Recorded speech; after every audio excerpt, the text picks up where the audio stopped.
Hey YouTube, just kidding. What's happening? I'm inside today because it's dark outside and I wanted to do a video follow-up.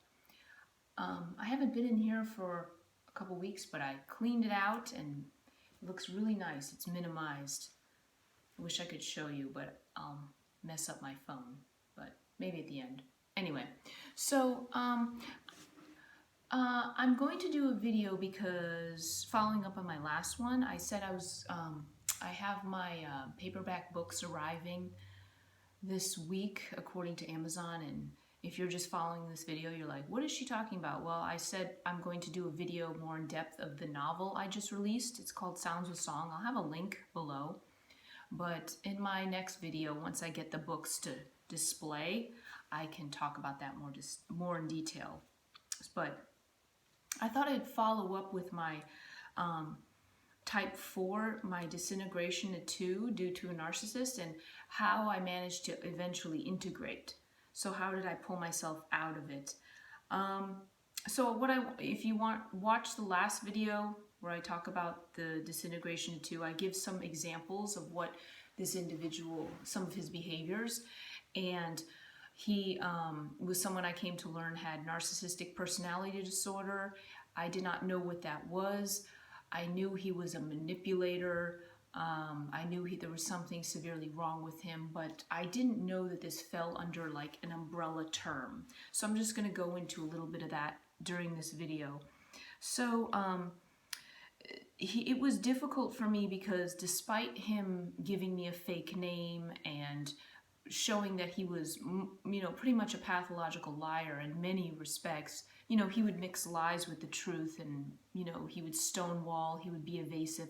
I still trusted him because I felt like the first couple of years I knew him, at least the 2 years that he and I corresponded, I felt that he really understood me and he appreciated my work, at least in the beginning. And, 4s want to be understood. And so when someone you feel understands you, you are willing to give them your trust. And that's something different than I think a type 6. 6s have reservations with trust, but as much as I'd like to say that I have reservations with trust, I ultimately find myself being very trusting, especially around those who seem to have an understanding of me, that I connect with. That doesn't mean now that I've educated myself, now I have more reservations about certain individuals. If they display shady behavior, I'll be like, I don't know about them. But that took some training. So, it took some educating. So, what this individual, this narcissist, what he wanted was he wanted to be in my life because he wanted to, I think, just gain benefits from knowing me. I think he thought I had connections for him. I was a contact for him. If he was bored, he could talk to me about, pick my brain and learn about what I was writing and also what was influencing me, all to help him. But he did not want me in his life because as I found out that he had blocked me on all his social media from day one, even when things were good between us in the beginning. And by good, I mean he was still lying about his name. So there was never a time throughout my correspondence that he wasn't deceiving me. So, there was one time, at one point he told me, I don't want to tell you about my life. He literally said those words to me. And to me, it made no sense because I was thinking to myself, again, I didn't understand this through, when it makes sense now through the prism of narcissism, when I see it that way. And that was a term I learned from H.G. Tudor. And I'll get more into that in a minute. But it didn't make sense to me because he said, he would say things to me like, you don't know me. And narcissists will give you clues. You just have to pay attention. And he'd say, you don't really know me. And it was just a strange thing. That just to me doesn't sound like something a friend would say. And it was always sort of like he was keeping me on the fringe. He was always evasive. He was stonewalling. He would punish with the silent treatment. He would, have extreme passive aggressiveness. And I just really couldn't it didn't make any sense to me. Like, why would you want to correspond with someone if you're not going to share anything about yourself? Because that was the thing that he did. Was I noticed he never shared anything vulnerable about himself. He never shared, because vulnerable is weak. To be vulnerable is to be weak, and to surrender control and power. And a narcissist isn't going to do that. I mean, it all makes sense now, but at the time, I just noticed he never would share anything about himself. The way trust is built through, I talk about me, then you talk about you, and this seems like a normal rapport, but that was never happening. So when I was very stressed from this and I went to 2, as a 4, I went to the low end of 2, I spent too much time thinking about his motives and his perceptions. And I wasn't thinking enough about my own feelings. And this is something that 2s tend to do. They will push their feelings aside and think about others at the expense of themselves. And this is what I was doing when I was stressed and going to 2. And while it is good to think about others' feelings, it is not so good when it's at the expense of your own and your own happiness. And you're not questioning and thinking about, gee, how does this person make me feel? He makes me feel like crap. Maybe I shouldn't have him in my life. He had just this kind of paranoid secrecy about him. So, like I said, he gave me fake name, but then he would never own his actions. He tried to still say, his actions would never match up with his words, and it just never made any sense. I was very confused for many years, and he would frequently engage in triangulation, where he'd say to me like, "Oh, I have other friends who they don't need all the reassurance you do, and why are you constantly needing this constant reassurance?" And I want to be like, did you give them a fake name? I wonder. So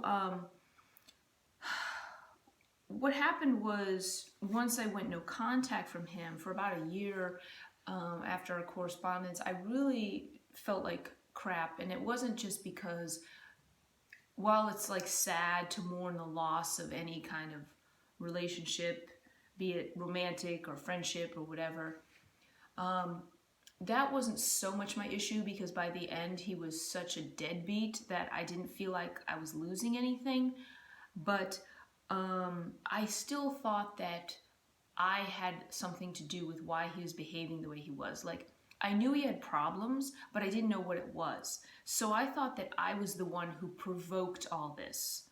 So because he and our friendship was so isolated, I had nothing to compare it to, because he had a separate email that he used with the fake name. It was the Jessica email, and this is the only way I interacted with him. I didn't know anything about his friends or his family, nothing.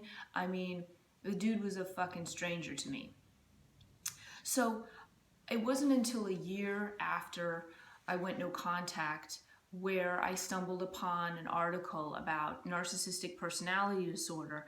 And usually when you think about narcissists, you think about Trump. You think about people who are ostentatious. You think about the grandiose narcissist, the overt, as it's called.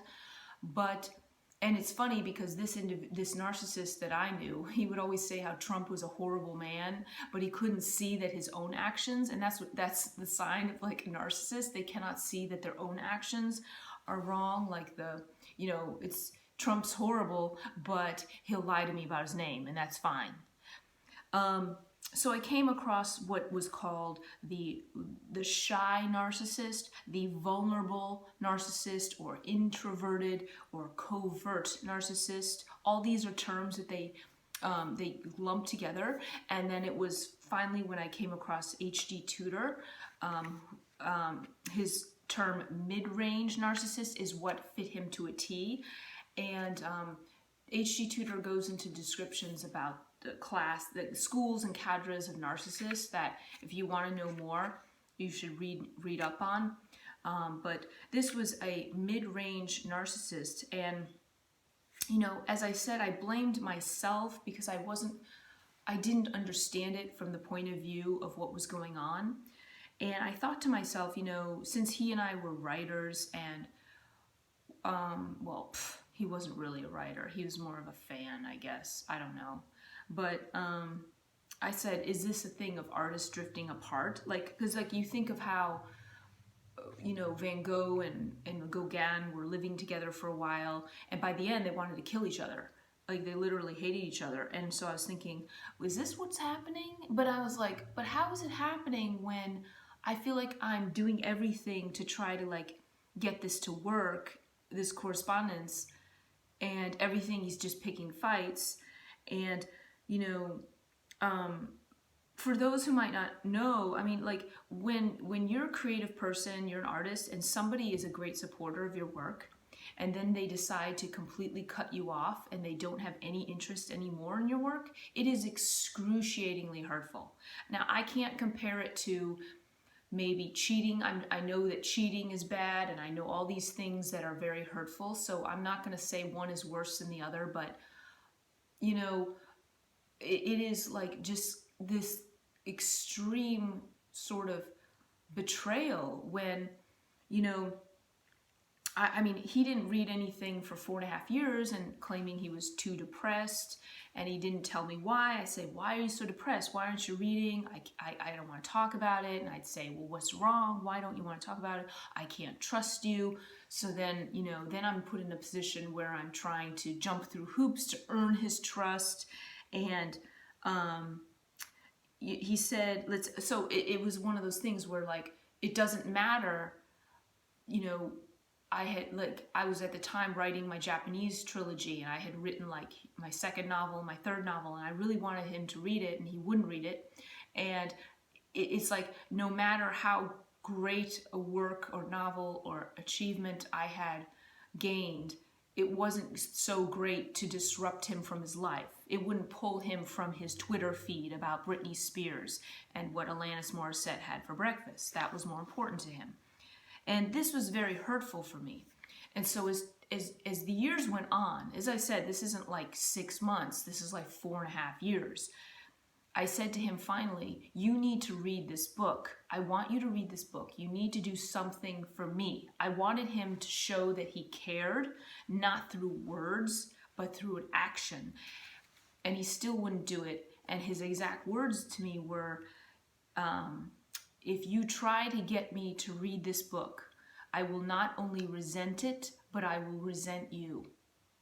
And he used to say things like this all the time, these wounding words that would twist in my heart. And I'm like, I just couldn't win. So when I learned, after going no contact, I couldn't for the life of me figure out what had gone wrong. I really didn't know. I thought that maybe, I know I'm emotional, I'm not perfect. I tend to react badly when people are very flatline and apathetic, passionless, which is what he was. He thinks he's passionate, but he's not. He's totally apathetic and passionless and dead inside. But when,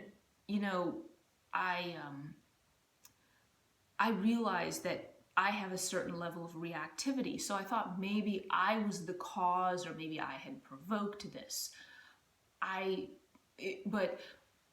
In a sense, I was still kind of associating the blame to myself. And it wasn't until learning about the personality disorder, I said, oh my God, I read all the symptoms, and he hit every single box. But what really nailed it for me was when people were saying he was a different person in the beginning than he was at the end. It's not like someone evolving or changing. It is like a different person, because by the end, not only did our values not match, I didn't know who he was. I was literally staring at a stranger. I mean, from day one, he didn't even want to tell me what his real name was. And rather than listening to the signs of this and all the clues, you don't really know me, and basically setting me up like I was some kind of threat to him, and I'm very protective of my family. He would just have paranoid language all the time. Instead of listening to this and being like, all right, this guy is pretty much no good for me, and he's just no good. I need to cut him from my life. I just kept hoping and holding out hoping that something would change, that he would come around, and maybe if I gave enough patience and time. But that never happened. And I will say, you know, if you are involved with a narcissist, once you hit that devaluation, there's really no going back. There's no going back to the beginning. You might get some little crumbs thrown at you, but it's pretty much done for. So my integration to one really came with really reading more about the disorder, learning more about myself, learning about the Enneagram helped me a lot. I started to learn why I was so sensitive and things like that. I also delved more into my own writing more books and things like, you know, I was always prolific in that sense, but I read a lot of Thomas Merton. He soothed me, and he's also 4-wing 5, so when I read him, I was like, why do I feel such a connection to this monk? It's really weird because I didn't know the Enneagram at that time. But so the reason I focus these videos, I do it in a sense where I focus it on the Enneagram, is because it gives me a way to talk about my life and my observations and people I know, and just from a detached sense, but it puts it into a context. And, you know, the Enneagram is one of those things that I've said before, it's one of those few things that really discusses the nuances among people and ideas and things like that. And even whether or not you agree with it or not, at least it's something to think about, and it is a good guide into how to improve your life. And most things nowadays are just so straightforward, and so people don't want to think about anything, think about the motives. Those are the things that interest me. So as for this person's Enneagram, like I said, I think that once somebody has narcissistic personality disorder, it's very hard to assess that, because the disorder it takes over their personality. It is their personality. And so maybe, I mean, if I had to guess, I said I think maybe he was an unhealthy 5, because I saw a lot of 6 paranoia, but I also saw some 4, but he wasn't someone who was trusting. He was very paranoid. So there's like a 5 with a 6 there. I'm not sure. I've told people to not question really the Enneagram when you're dealing with someone who's got a personality disorder like this, because if someone's a sociopath, the Enneagram gives you this impression that they're capable of integration. And if they're, you know, personality disorder, there's no integrating. You know, you're going to get the love bombing, and then you're going to get the devaluation. You're not going to get any kind of changing in that matter. They need the fuel. So I'll put that link. Like I said, HD Tutor's site is what helped me. You can navigate through that. And I'll also put the link to my book. And my next video, I will be talking more about my novel that I released, Sounds with Song. I'll hold up, I ordered all 9 books that I have released on Amazon. You can see a link on my YouTube page. But that's all I have. But thank you for listening. I will be in touch very soon, next week, hopefully. So thank you, and I hope I covered that. And yeah, that's all I got. So have a good night.